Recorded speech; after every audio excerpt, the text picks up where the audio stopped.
Good evening. Welcome to another edition of the 411 Talk Zone radio show right here on YouTube. My name is Leon Jones, and this evening I'm going to get right back into the political philosophy, or we can call it the political ideologies. Now, as you know, I started off with doing capitalism, socialism, communism, fascism, and last week I did feudalism. Now, it's very important that you understand the ideologies because these ideologies form some of the governments that are around the world. And of course, this video that I am producing is for educational purposes only. Now, there are a number of individuals who don't know anything about governments and how they work. But when they listen to the mainstream media and the progressive left in this country, they would think that they're getting everything for free. Well, you know, there is no free lunch. Now, one thing that is missing is patriotism and pride. And that's what tonight's video is going to be about. What is nationalism? Now, you have globalism and you have nationalism. Now, nationalism is about the love of country. You hear America first all the time, particularly during this administration. Now, one thing I have to point out too, I know they've been talking about this gentleman that stabbed some individuals, and I'm not going to mention the name because it's all around. And he's going up the creek for 35 years. Well, shout out to Officer Tatum. He also had another individual. Nobody's talking about this, but before I go on, I want to say a little bit about this as well. Well, there was a 15-year-old child who went inside, I believe, a convenience store and wanted to buy some tobacco. Well, the clerk, there's a black kid that did that. Look at Brandon Tatum's video on that. That's where I got the information from. Well, what happened was the clerk did not sell the 15-year-old child the tobacco. It was a cigar, but it's tobacco.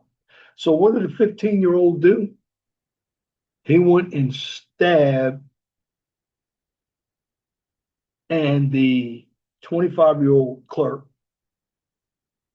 perished. Now, nobody is saying anything about that at all. But I wanted to bring that to the forefront as well, because this is a different case to where it was even more silly than what happened at the track meet down there in Texas. But look out. We should hear more from this case. I mean, this is a 15-year-old. Should he be charged as an adult? Yes. And this was over something silly. And that brings me to the forefront of this video here. We'll talk about pride and nationalism for your country. Now, if you look at the Democratic left, they don't have any pride for this country. They're against this country. In fact, there was a federal judge that's trying to block Trump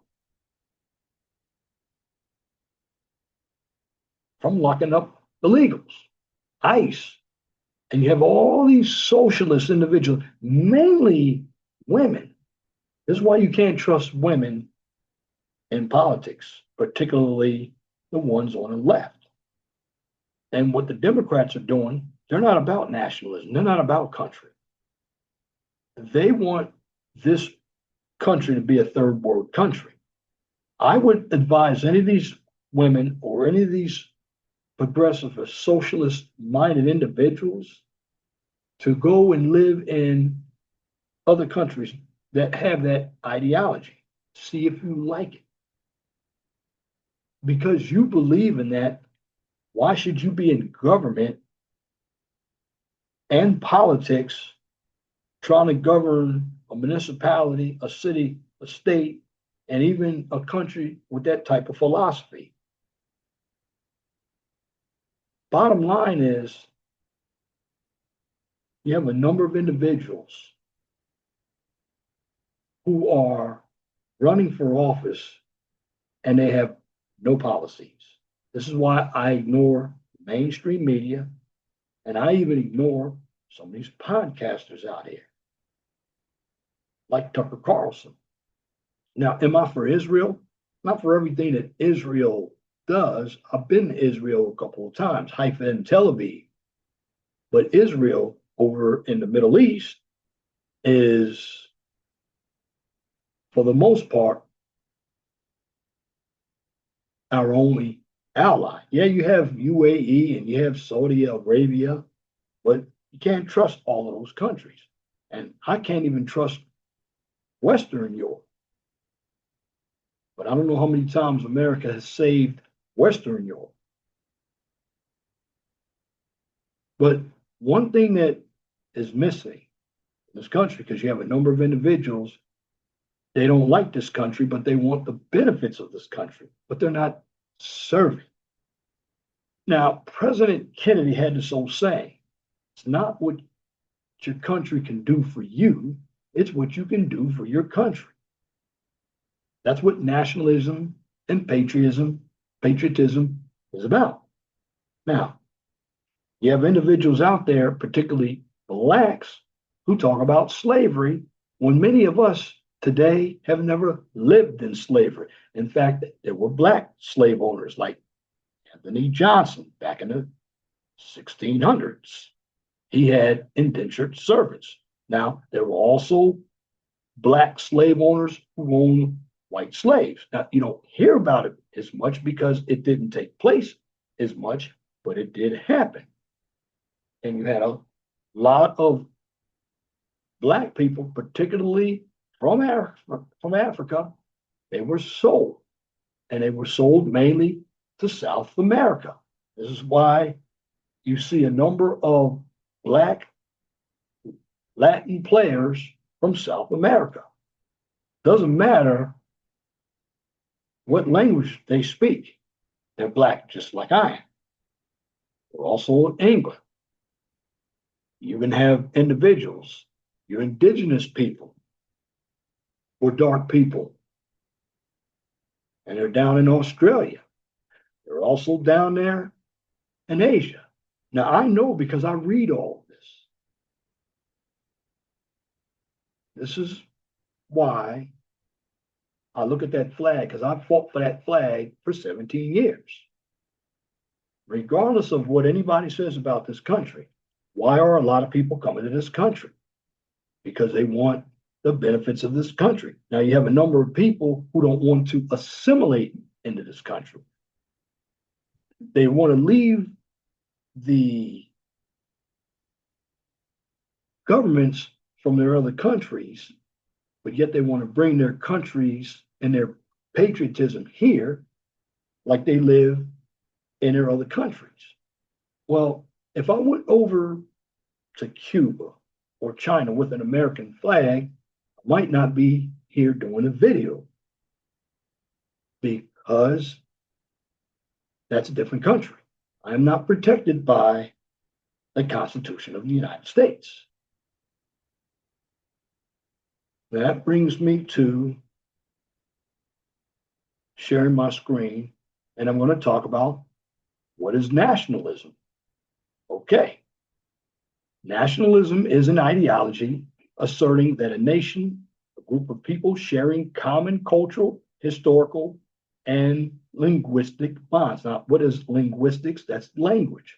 It should govern itself and that its interests should take precedence over individual desires or global concerns. And that's what this administration is about. It's almost like imperialism. They want to put this country before globalism because what you have is a lot of globalism. Now, the core principles behind nationalism, and it's nationalism basically centers on the idea that the nation and the state should be aligned. Its primary goals include self determination, the belief that a group has a right to manage its own affairs and establish its own sovereign state free from outside interference. And you have your cultural identity. It's a push to build, preserve, and promote a single unifying national identity based on shared language, heritage, or values. Then you have your sovereignty. And sovereignty is the principle that a nation is the only rightful source of political power. So when it comes to nationalism, there are two main forms because not all nationalism looks the same. Now, scholars, they generally divide it into two broad categories. You have your civic nationalism, and that's based on shared political values, constitutional principles, and allegiance to political community, regardless of a person's ethnic background. And then you have your ethnic nationalism. It's based on shared ancestry, ethnicity, race, or religion. This type of nationalism tends to be more exclusive. And this is where you can get racism from nationalism because a number of individuals really don't understand what racism really is. Racism is not about color. Racism is about you have a group that believes they're more superior than the minority groups. Now, what I mean by the minority groups, you could have a person that has a different culture and it's less of them in numbers and more of the individuals who believe they have all the power creating supremacy. This is where you get Caucasian people and white supremacy from. Now, racism is about excluding minorities in three big areas. That's politically, socially, and economically. That's what racism is. Everything else that we assume is racism is prejudice.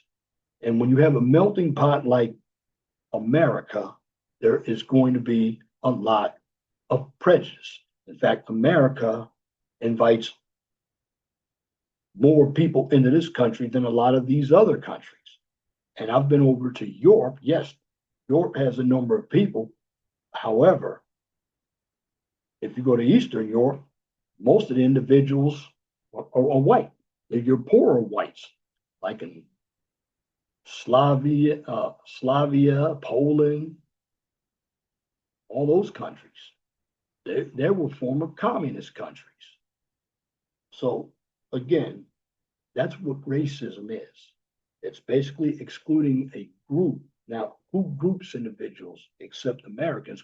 Now, I'm not saying that there's not any type of racism or classism in any other countries because it is. I know in South America and in Mexico, the individuals that have the darker skin, they're pretty much looked down to from individuals with lighter skin. That's a fact. Now, something else that you need to understand is you have patriotism. So patriotism and nationalism. Those words keep crisscrossing each other. Well, although they're similar, the two terms are fundamentally different. And here's why. Patriotism refers to an affection for and a commitment to one's country, its people, and its democratic ideals. Although we're not a democratic nation, we are a constitutional republic. And then you look at nationalism, it often implies a belief in national superiority, prioritizing the advancement of one's nation above all others. And it can lead to exclusionary practices. Now, when you look at everything, constructive and destructive forces, nationalism can act as a powerful double-edged sword. Why? Because it can be unifying. Why? Because it can foster a sense of community, social cohesion, and the mobilization needed for independence movements or national defense. Then you can have your divisiveness. And when it's taken to extremes, it can cause chauvinism, tolerance toward minorities, and intense international conflict. So you're going to get this same information when I conclude this video. What I'm going to do is get into a PowerPoint. Now, this PowerPoint is going to talk about old nationalism and modern nationalism. So let me open it up and let me share this PowerPoint. And what I'm going to talk about is nations, nationalism, and national identity. So, first of all, what is a nation? Well, I know, shout out to Michael Savage. He says language, borders, and culture, which he is correct about that. But what I'm going to add to this, it's not only language, border, and culture, it's language, ethnicity, borders, and culture. And when we deal with nationality, we're dealing with ethnic and cultural identity, language, religion, common history, and traditions. You want to uphold common territory, not conditions, but likely defining features. Imagine communities. Well, it is the magic of nationalism to turn chance into destiny, folklore, tradition, and created symbols. Now, what is a created symbol of the United States? Well, if you look at my background in this video, it is that American flag. Now, we have nationalism as an ideology movement. Now, the demands of the nationality are to translate these into a state form. And we're going to assert validity of national traits for political ends. Self-determination is the demand by a nationality to become a state. Now, it's funny because we have a country that has 50 states. Now, it's funny because each state also has its own laws. If you look at the United States, it's all set up the same way. It starts from the president, then you have your Congress, then you have your judicial branch. Well, the states are the same way, where you have your governor, you have your state house, state senate, and you have your Supreme Court in your state, and then you have the same thing in your cities and in your municipalities. In fact, when it comes to states, a number of individuals don't talk about it, but each state has its own constitution. So when you look at states, although we are the United States of America, well, each state has different laws. Some states, when it comes to voting, are what we call blue states. They're your more progressive states. And then some states are red states. And if you look at America as a whole, if I go to, let's say, Rhode Island, or Massachusetts. The type of food that they eat there, they're high on their oysters or their clams, their clam chowder. When I come out here, we're meat and potatoes out here. So the cultures are different, even in the same country. So when you look at a country like the United States, it is very diverse in culture, even if you are Caucasian. And if you look at, let's say, one particular state, the lifestyle in a city is much different than the lifestyle in the country. So, regardless of race, a Black person that comes from New York is going to be different from a Black person that comes from the South. Why? Because of the different cultures within where they reside or the domiciles. So, again, Rousseau's Rousseau's general will and popular sovereignty is the foundation of nationalism. You also had the French Revolution. Sovereignty of the people and the nation established patriotism.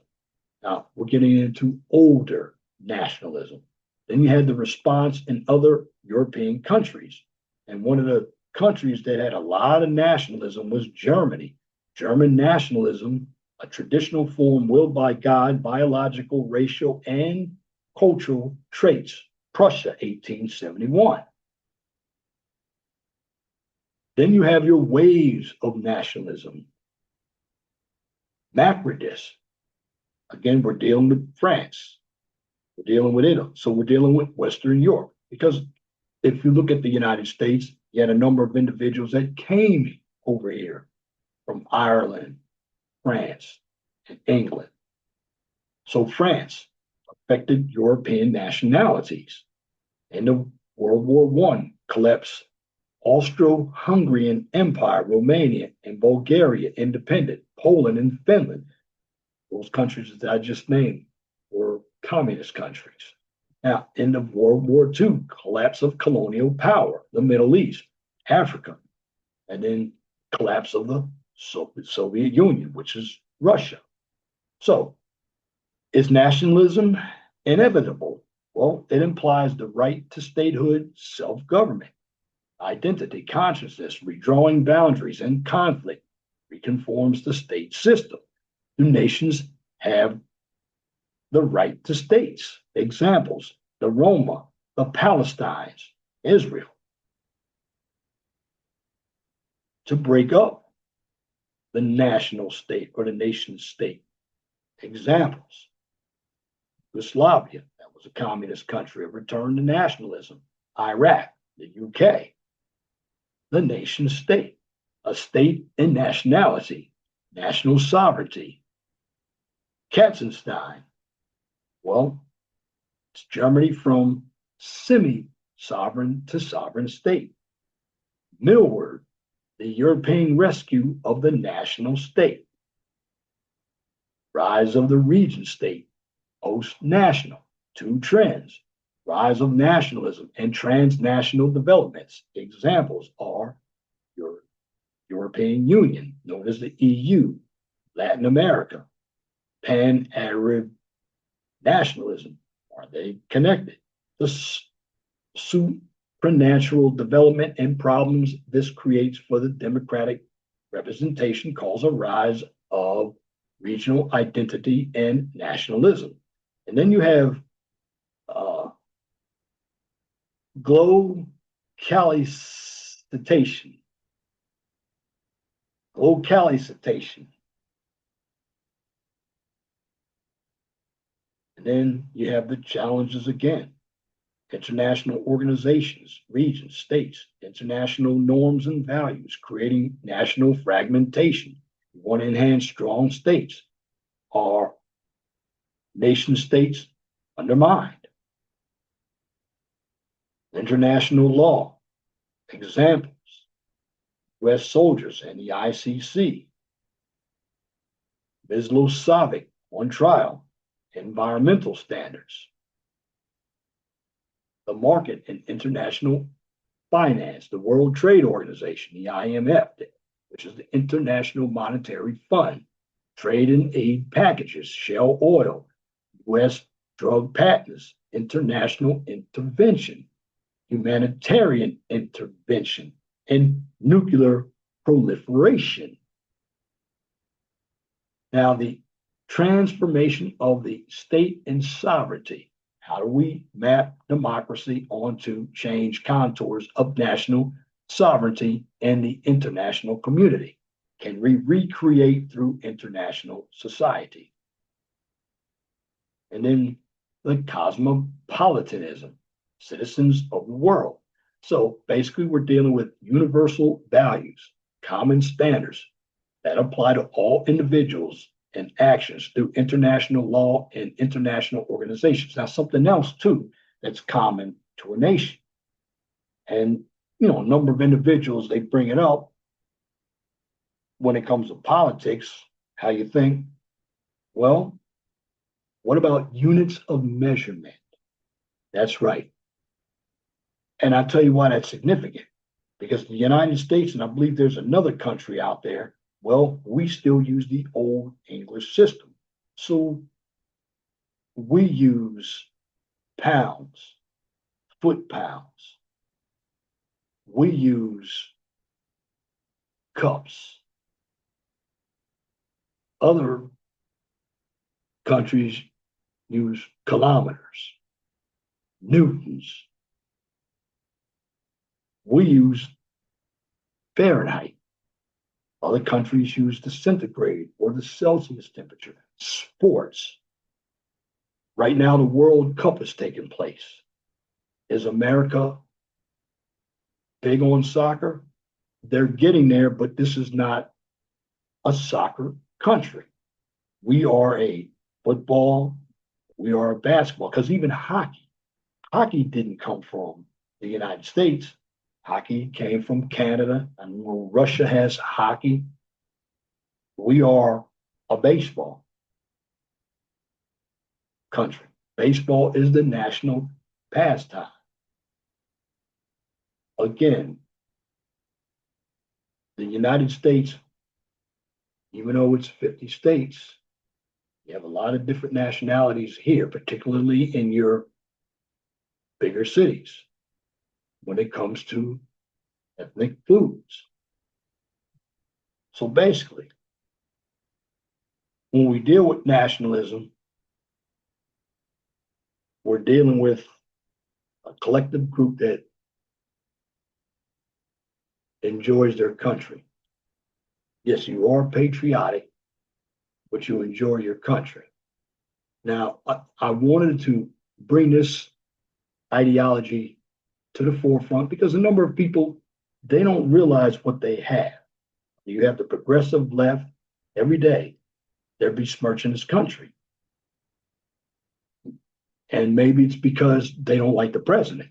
Because I know when Joe Biden was in office, nothing was said because everybody was hiding behind the dirt that they were doing. But when it's exposed, and see, right now you have a lot of dummies out here taking the mic. And yes, am I going to be divisive? Yes. And I'm not saying women can't do it, but you have Mondami. He's out there, the socialist people that he's got in his administration, many of them are socialist women. You have a socialist mayor who's running Seattle, Washington. And they're getting younger and younger, and they don't understand how government works. They've gone to school, they've taken some courses, and they've had professors just feed them with nothing but bullshit. This is why college, in fact, you're more stupid people that I recognize today are the ones going to college. And believe it or not, they're not just the Gen Z. I'm a Gen Xer, and you have a lot of dumb Gen Xers out there as well. A lot of dumb baby boomers out there. In fact, when I saw that debate that Tatum had on the Stephen A. Smith show with this Gary guy, Too many black people are very emotional when it comes to politics. They don't read enough into politics. They base everything off of race. And if they can't move past right now, I'm not saying that there is no racism out here or prejudice out here. I would be lying to you. There is. But when your whole topic, when I discuss with you about policies, you can't tell me how you're going to make it better. Now, I will say this to black people. I do understand why they invoke race. And here's something that nobody has brought up. Because Jim Crow laws, and what were they? They were laws that basically disenfranchised blacks. Jim Crow laws. And they lasted up into the 1960s and in some areas the 1970s. So they were using the government to basically disenfranchise black people. So I can understand why a number of black people believe that the government should do the same thing for them as well. So I have to cut it right down the middle. But everything can't be about racism. That's not going to move the goalposts. What's going to move the goalpost is we got to be, as black people, less emotional. And we got to, and I know black people, see what black people did have, you had your lower class whites, your lower tier whites, that the upper tier whites, they didn't even want to deal with the lower tier whites, but the lower tier whites thought that they were more supreme to black people who were doing well for themselves just because they had that white skin. And this is, and shout out to Accountable Commentary. This is why he always gets on a number of black women who have the high standards for the black man on what she requires from him, but the same standards that she applies to the black man, she doesn't do to old Brad out there. I do understand that. And that's a problem. That's a hypocrisy. And this is what happens when you have a number of women who don't know what they want in relationships, and you have a number of men who don't know what they want either. But this is not about that. I'm just using these examples that I have researched over the past years. So basically, with this country, we have a number of individuals who don't like this country, but they never served anything in this country. They never served on the police force. Yeah, you might have some activists who have gotten groups of to just go around and protest, but join the military, join the police force, do something. And that's what we don't have. We don't have enough people participating in what can make this country better. Yes, protests can make this country better as long as it's making sense and it is not destroying anything. I mean, look what's going on now. The Trump administration had remodeled the reflecting pool in Washington. It's been vandalized. There have been 5 people caught on camera. And now he's threatening, just like when they were burning the flag and removing statues in 2020, 10 years in prison and federal prison. And that's a felony. But see, you have individuals, a lot of these women, and it's not just black women, it's women in general who are on the left. They want a lawless society. Well, you can't function without laws. Can't do whatever you want to do. We're not a country, we're a country of laws. Now, do some of the laws need to be changed? Absolutely. Now, are we always going to be on the same page? Absolutely not. Bottom line is, I'm just giving you an insight about nationalism because you have a number of people on the left and the right who don't even know what nationalism is. I mean, they hear what they want on television and then they go out and repeat it. I don't repeat anything that I don't look up. And in the end, it makes me a much more informed person so I can deliver the content. And like I said, too, you don't have to agree with anything that I've said. You're free to look it up yourself. But don't always believe some professor either, because professors have agendas too. And their agenda is to brainwash a lot of these kids with the communist thought. Have you all read Solinsky's Rules for Radicals? Bill Ayers? You talked about Cloward Bivens, how they wanted to basically collapse the welfare system and start something new. This is what the lefties want to do. They want to destroy the traditions instead of building traditions. And if you don't agree with the woke, then you'll be ostracized. We don't need that in this country. Now, will we ever reunite? No. In fact, the only time I've really seen this country reunite is after 9/11. Everybody was good for maybe a few months and then it went back. Same old, same old. But not until Obama got in office. This is when he utilized race. And the bottom line is you can only go so far with that because individuals are getting away from race. And then with gerrymandering, okay, I hear the Democrats talk about gerrymandering, but they're the ones who started gerrymandering. But when the Republicans do it, then it's a problem. It wasn't a problem when they did it. So the bottom line is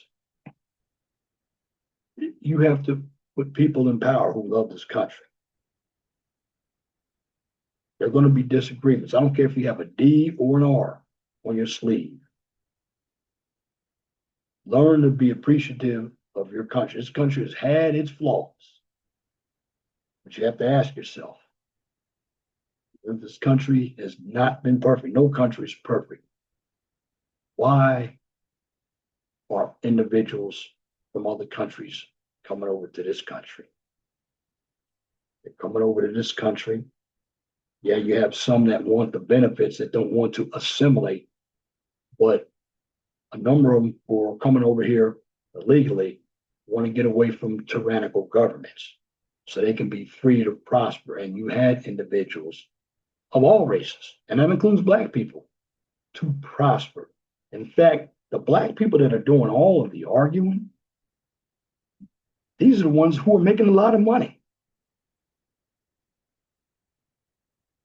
But they're talking from a position of being oppressed. You're not oppressed when you're making a lot of money. Now, I can say this, all these Black people who are grumbling, they're not going into Black communities, building businesses. They're not hiring other Black people. They're working for somebody. That's the problem. Ownership. Too many Black people, even though they can shoot a basketball, catch a football, they're working for the owner. Have the mindset to own the team instead of working for the team. Now, I know everybody can't be entrepreneurs, but if you really want some power, look at Robert Johnson before he sold BET. Look at Barry Gordy. These guys were mega entrepreneurs, made a lot of money. Capitalism works. Black people have done a lot of amazing things. Problem is, they didn't have money to patent anything. The stoplight, the alarm system, security system, and that was in the 60s, developed by a Black woman. That blue mailbox, the elevator, the traffic signal, refrigerated trucks, open heart surgery. These were all created by Black people.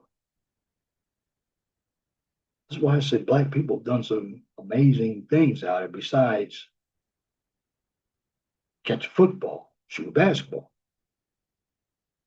McIsaac and McIsaac down in Nashville, Tennessee, one of the oldest architectural firms in the United States, and it's still running today. And that firm started back in the 1800s. And even when Black people were struggling, they made it. This is where I'm pro Black. I'm not pro Black as far as living on a plantation and looking at everything from the losing perspective, because you can utilize government, but you also have to utilize yourself when you have the resources. And the bottom line, I know all the resources, even with blacks in power running things, they're not putting the resources into their communities. Because too many of the Black liberals run all your cities, and guess what?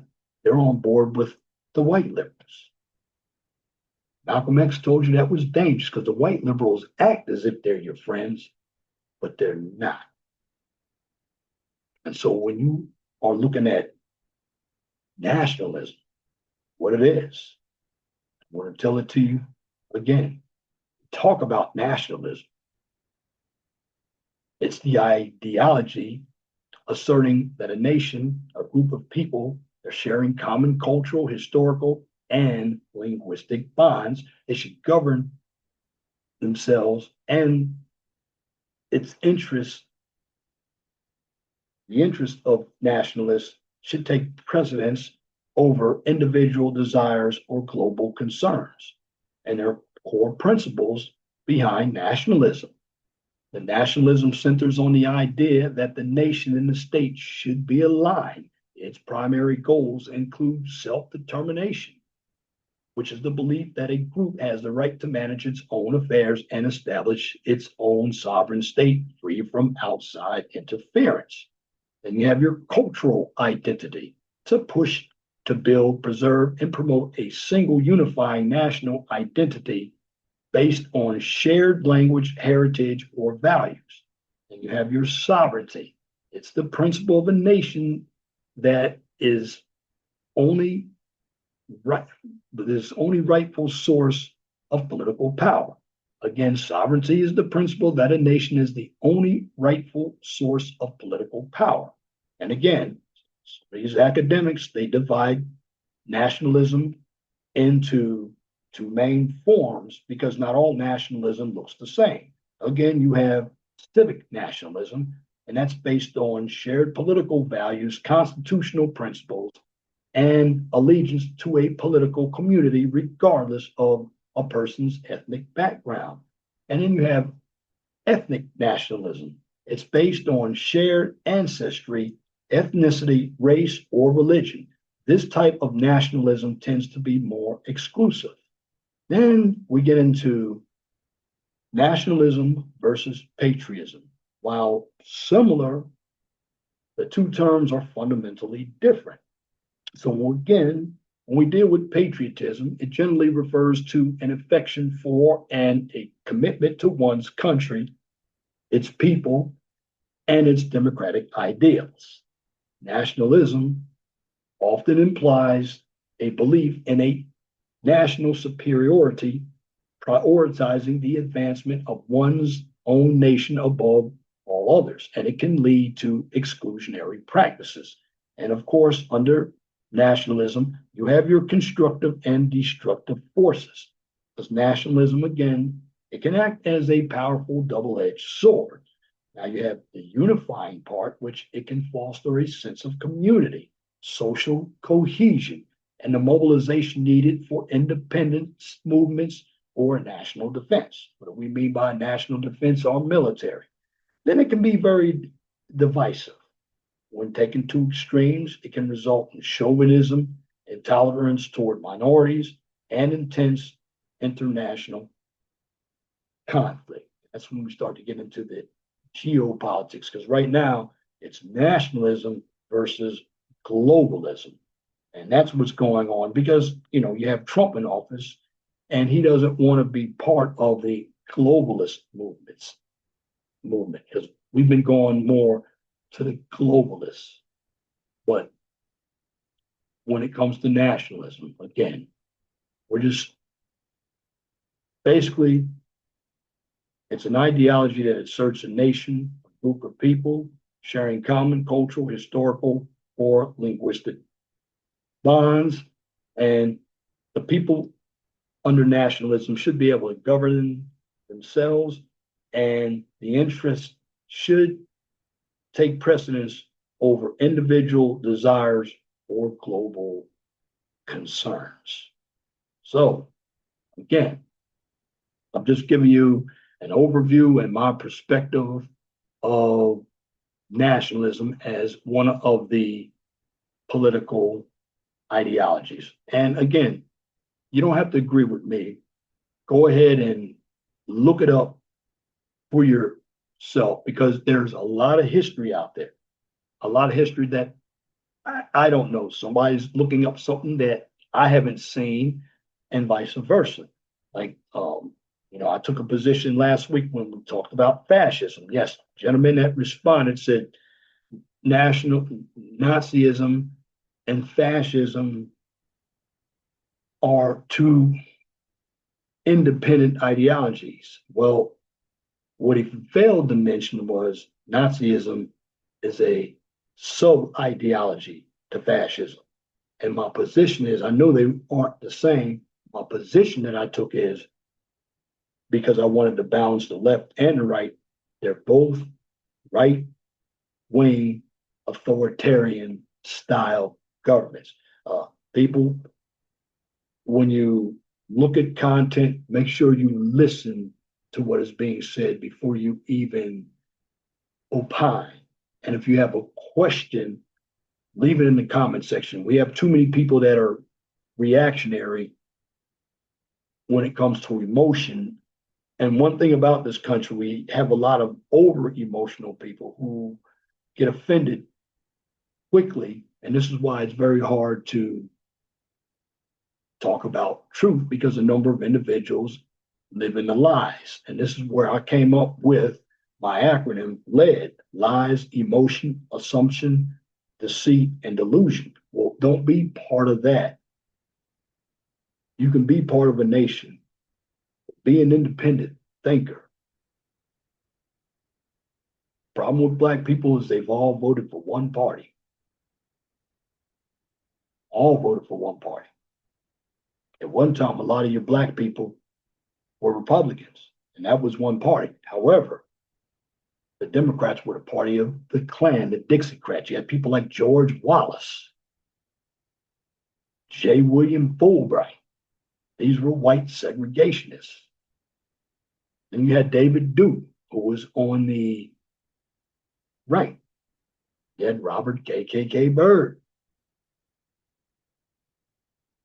You still have a number of black people supporting that party, particularly black women, a number of minorities supporting the Democratic Party, thinking that they're going to give you a fair share, a fair shot. They're not. And that's what you have to understand about any type of ideology. What it's supposed to do doesn't always do, because it's not necessarily the system, people in the system. You have to remember that because you have a lot of greed. And that's in every political ideology. People try to force their views on other people. That's a problem as well. In essence, in reality, everybody, people who don't want to admit it, we all have some liberal views and some conservative views. A lot of us here in America, we're still traditionalists. Problem is both coasts run all of the media. That's the big problem. I will say this: stay off of some social media, stay off mainstream media. Mainstream media is corporate. Stay away from some of these colleges. Go to a community college. Again, I'm giving you this education free because freedom is not living on a plantation to where masses telling you how to think. Freedom is actually learning how to solve the problem yourself and not being influenced by the evil, because the media is evil. Don't allow yourself to be a follower. Lead yourself. Utilize like-minded people. That's basically what nationalism tries to imply. Now, don't get me wrong, the other ideologies as well utilize like-minded people. But you don't want extremists. Extremists are destructive on both the left and the right. So if you want to be free, be a free thinker. Being a free thinker will help you navigate through the riffraff of what's going on today. In other words, you control your life. You don't need the government in all aspects of your life. People who are asking for the government to give them everything, the government is not going to give you the quality. They're going to give you the basic on what you need. If you want the quality, you have to go and get it. It's going to be hard. And in some ways, it can be easy. Just depends on what you know and who you know. So in the meantime, when it comes to nationalism,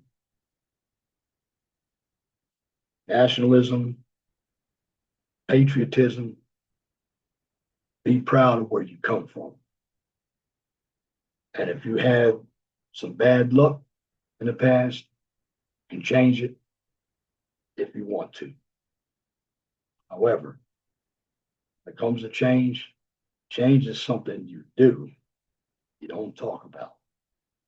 When it comes to these politicians, they don't want change. In fact, they want to be rulers. Why do they want to be rulers? Because it keeps them in power. That's why politicians, for the most part, are the worst people to listen to. Mainstream media, they're the worst people to listen to. Because, see, they don't care about the majority of the people. They care about themselves. But in the meantime, you can have the numbers out there, but you have to know how to utilize the numbers. And when it comes to freedom, utilize the freedom of thought. Because in the end, the truth will always set you free. And that's my commentary for this edition of the 401 Talk Zone radio show right here on YouTube. If you like what I just presented, please comment, share, and subscribe. And if you are looking for some STEM content, check out my second channel, the QCIS channel. On that channel, I give you a daily dose of science, technology, engineering, and math. Now, here's where you can find me. 401 Talk Zone radio show, which is my main channel, which this is the channel where I do your social topics and political topics. Find me right here on YouTube. For the 401 Talk Zone radio show, find me on X, formerly Twitter. Also find me on Rumble and Truth Social. And for the QCIS channel, you can find me right here on YouTube, X, formerly Twitter, and LinkedIn. And really be nationalistic and patriotic. This is what you need to understand. Because we're all not the same. We don't all start on the same starting line, and we will never end up with the same result. Remember, you have life. You have liberty. Make proper decisions. Don't allow everything to be based on materials. Materials are temporary. Character is the most important. Don't worry about what the next person has. Don't be jealous, because I'm not entitled to what the next person has. But what I want you all to do is always be blessed for what you have. Don't worry about what you don't have. Know that the sun always rises in the east and sets in the west. Doesn't apply, let it fly. But if the shoe fits, wear it. And if you don't like the shoe, then change it. And once again, thank you for listening and viewing this commentary on the 411 Talk Zone radio show right here on YouTube. Till next time, my name is Leon Jones. I want you all to have a wonderful, gracious evening. God bless you. I'm out.